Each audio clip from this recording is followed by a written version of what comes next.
जय श्री राम। धन वैभव सुख संपदा के कारक ग्रह शुक्र देव, जिनको हम शुक्राचार्य भी कहते हैं क्योंकि ये दैत्यों के आचार्य कहलाते हैं, और इन्होंने ही भगवान शिव के द्वारा वरदान प्राप्त किया है मृत संजीवनी विद्या का। ऐसे ही इनको शुक्राचार्य नहीं कहा गया। अगर हम दैत्याचार्यों में शुक्राचार्य कहते हैं तो हम देवताओं के आचार्य को गुरु कहते हैं, और यही दैत्याचार्य शुक्र बृहस्पति की मीन राशि में उच्च का भी होता है, यानी कुछ ना कुछ तो इस ग्रह के अंदर बहुत खास है। यही शुक्र ग्रह काल पुरुष की कुंडली के दूसरे भाव धन का और सप्तम भाव विवाह और वैवाहिक संबंध का माना जाता है, विवाह का कारक माना जाता है, धन का सुख देने वाला ग्रह माना जाता है शुक्र ग्रह। यही शुक्र ग्रह अब ब्रह्मांड के अंदर 66 दिनों के लिए अस्त होने जा रहे हैं। आने वाली 28 अप्रैल 2024 के दिन शुक्र मेष राशि में अस्त होंगे, फिर ये वृषभ राशि में अस्त होंगे, फिर ये मिथुन राशि में अस्त होंगे, और ये 5 जुलाई तक अस्त रहेंगे। यानी शुक्र ग्रह 28 अप्रैल से लेकर 5 जुलाई तक रहेंगे अस्त। 66 दिनों तक शुक्र ग्रह 3 अलग अलग राशियों में मेष, वृषभ और मिथुन में अस्त रहेंगे, जहां अस्त होने का कारण सीधा सीधा होगा सूर्य के कारण नज़दीकी, क्योंकि सूर्य भी इस दौरान मेष, वृषभ और मिथुन राशि में रहेंगे, और जब भी कोई ग्रह सूर्य के निकट आता है तो वह अस्त होता है। शुक्र ग्रह सामान्य से 9 से 10 डिग्री के अंतराल पर अगर किसी कुंडली में एक साथ सूर्य के साथ बैठा हो या ब्रह्मांड में हो जाता है तो वो अस्त हो जाता है। जब वो अस्त हो जाता है तो सबसे पहला प्रभाव इसका कहाँ पड़ता है? शुक्र के कारकत्वों पर। सूर्य के लिए कहा जाता है कि एक व्यक्ति अगर नॉर्मली या आंखों से सूर्य को देखने की कोशिश करे तो वो 5 सेकंड तक भी उसको देख नहीं पाता, यानी थोड़ी देर के लिए वो बिल्कुल कंबस्ट, अस्त और अंधा महसूस करता है। यही स्थिति ग्रहों की भी है कि ग्रह जब अस्त होते हैं तो वो ग्रहों का अस्तित्व तो रहता है, लेकिन ग्रहों के कारकत्वों में प्रॉब्लम है। एक व्यक्ति जो देखने में सब प्रकार से ठीक है, लेकिन उसकी आंखों पे पट्टी बंध जाए तो उसको मार्गदर्शक की जरूरत पड़ती है। उसको कोई बताने वाला चाहिए कि यहाँ पर क्या चीज़ है और ये कैसी दिखती है, तभी उसको पता लगेगा कि यहाँ पर आप इस काम करो, ये डायरेक्शन उसको दोगे, तभी वो अपनी हिम्मत, मेहनत, साहस उस जगह लगा पाएगा। इसी प्रकार से जब कोई ग्रह शुक्र जैसा ग्रह अस्त होता है तो उसके कारकत्वों में कमी आती है। जब कारक में कमी आती है तो शुक्र को लग्जरी का कारक कहा गया है, शुक्र को भौतिक संसाधन, भौतिक सुख सुविधाओं का कारक कहा गया है। काल पुरुष में उसको दूसरे घर यानी धन का कारक, फाइनेंस का कारक कहा गया, लिक्विडिटी का कारक कहा गया है। तो सप्तम भाव का कारक भी शुक्र है, यानी विवाह वैवाहिक संबंधों के लिए भी इसको देखा जाता है। यानी जब कोई ऐसा ग्रह अस्त होता है तो उनका इन चीज़ों पर फर्क पड़ता है। यानी इस दौरान हम कह सकते हैं कि भाई आपकी कुंडली के अंदर अगर शुक्र कमजोर है और वो ब्रह्मांड में अस्त हुआ है तो आपकी पीड़ा बढ़ सकती है। आपकी कुंडली के अंदर शुक्र प्रबल है, वो ब्रह्मांड में अस्त हुआ है तो वो पीड़ा कुछ देगी, ज़्यादा बड़ी पीड़ा नहीं देगी। कुंडली में शुक्र अस्त है, गोचर में भी अस्त हो गया ब्रह्मांड में, तो वो पीड़ाओं को बढ़ाएगा, तो उस दौरान आपको प्रॉब्लम्स का सामना करना पड़ेगा। कुंडली में शुक्र पीड़ित है, गोचर में अस्त हो गया है तो विवाह और वैवाहिक संबंधों को खराब करेगा। कुंडली में शुक्र पीड़ित है, गोचर में अस्त हुआ है तो जिन लोगों को आंखों से संबंधित प्रॉब्लम्स रहती हैं वो इस दौरान बढ़ सकती है, क्योंकि शुक्र को आंखों की ज्योति का कारक कहा गया। शुक्र को डायबिटीज का भी कारक कहा जाता है कि जब ये गोचर में अस्त होता है तो इस प्रकार के रोग पर आपको प्रॉब्लम देता है।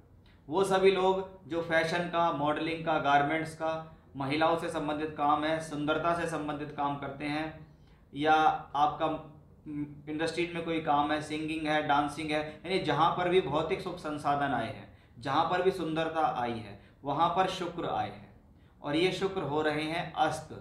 यानी अगर आपका इनसे संबंधित कुछ काम है तो उन कामों में रुकावट दे आएगी, उन कामों में प्रॉब्लम्स आएगी, ये शुक्र के अस्त होने से है।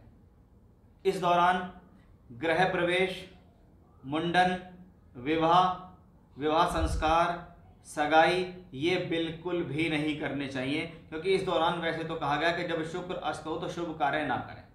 यानी आपको इन 66 दिनों में ये चीज़ अवॉइड करनी है। और आप जानते भी होंगे कि इस दौरान 28 अप्रैल के बाद विवाहिक कार्य बंद भी हो जाएंगे, विवाह होने बंद हो जाएंगे, क्योंकि शास्त्र के अनुसार भगवान शिव की तपस्या के बाद जब शुक्राचार्य को ये वर मिला, वो पहला वर था मृत संजीवनी विद्या का, उन्होंने वो मृत संजीवनी के लिए मांगा था कि मैं चाहूँ तो किसी को भी जीवित कर सकता हूँ, जिसका एक साक्षात उदाहरण है स्वरभानु राक्षस, जिसको आज आप राहु केतु के नाम से जानते हो।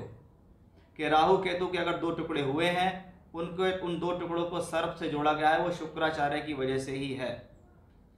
इसलिए स्वरभानु नाम के राक्षस के जब 2 टुकड़े भगवान विष्णु के चक्र के द्वारा हुए, तो एक हिस्सा राहु और एक केतु कला, दोनों सर्प से जुड़े शुक्राचार्य की मृत संजीवनी के। और इस मृत संजीवनी की विद्या को पाने के लिए उन्होंने बहुत तप किया, जिसके कारण भगवान शिव ने सुख होकर, खुश होकर उनसे ये कहा कि आप ब्रह्मांड में एक चमकीले तारे के समान चमकेंगे। साथ ही साथ जब जब ये चमकीला तारा ब्रह्मांड में अस्त होगा, उस दौरान मंगल कार्य नहीं होंगे। इसीलिए शुक्र जब अस्त होता है तो मंगल कार्य नहीं होते। अगर हम उपायों के बारे में बात करते हैं तो उपाय सभी के लिए सेम है, क्योंकि शुक्र प्लेनेट सभी के लिए कहीं ना कहीं एक जैसा सा ही प्रभाव दिखता है, क्योंकि शुक्र अस्त हुआ है। अस्त हुआ है तो कारकत्व अस्त हुआ, उसमें प्रॉब्लम आई है, जिसमें सबसे पहला उपाय शुक्र को देवी का प्रतीक कहा जाता है। जितने समय तक शुक्र अस्त रहे उस दौरान आप लगातार शुक्रवार और रविवार किसी भी दिन देवी के मंदिर जाएं, उनको गुलाब का फूल अर्पित करें, गुलाब की माला अर्पित करें मंदिर में जाकर, और गुलाब की अगरबत्ती जला सकते हैं। उनको सफ़ेद रंग का कोई प्रसाद, बर्फी आदि भी अर्पित कर सकते हैं। घर पे बैठकर या मंदिर में बैठ के इस दौरान श्री सूक्तम का पाठ करेंगे तो भी बेहतर होगा।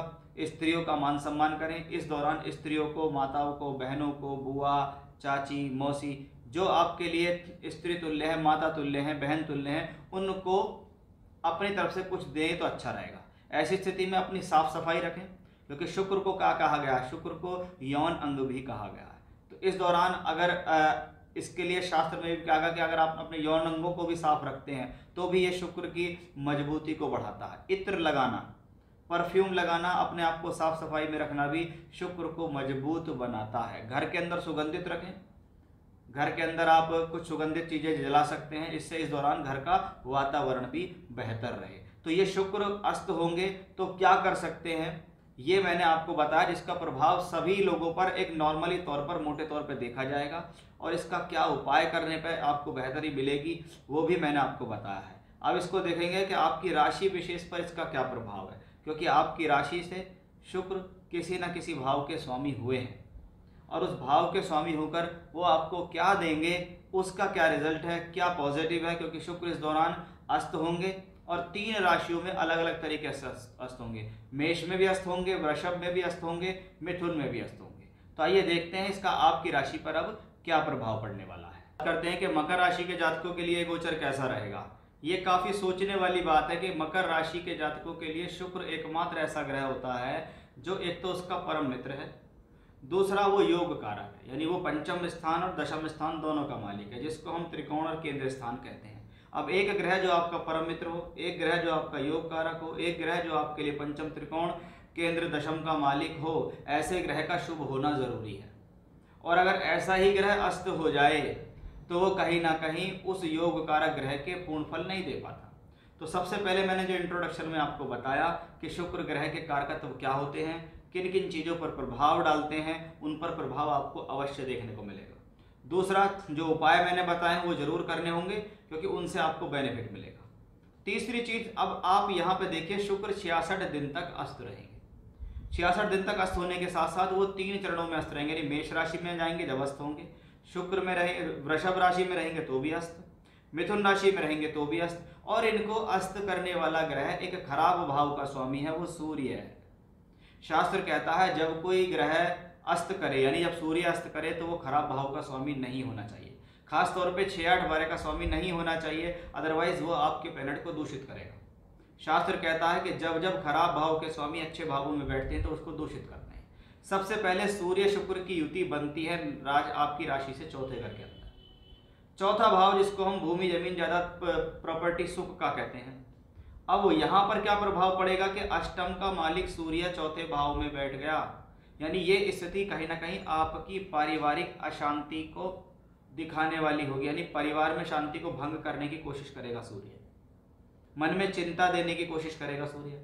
हालांकि शुक्र ग्रह योग कारक होकर केंद्र में है, पंचम के भी फल देने हैं, शिक्षा विद्या बुद्धि के, दशम के भी फल देने हैं, नौकरी व्यापार के, और शुक्र दशम को देखता भी है। इसलिए शुक्र यहाँ सूर्य के साथ रहकर अस्त होके अड़चन भरे परिणाम देगा आपकी एजुकेशन में भी और आपकी प्रोफेशनल लाइफ के अंदर भी। यानी इसको कह सकते हैं कि हम ये जो कॉम्बिनेशन है ये डिनायल कंडीशन नहीं है कि नहीं जी नुकसान ही होगा, रिजल्ट तो मिलेगा लेकिन रिजल्ट परेशानियों के साथ मिलेगा और पूर्ण रिजल्ट प्राप्त नहीं होगा, ये शुक्र कहता है। दूसरा चरण आता है इसका 13 मई से 14 जून के बीच।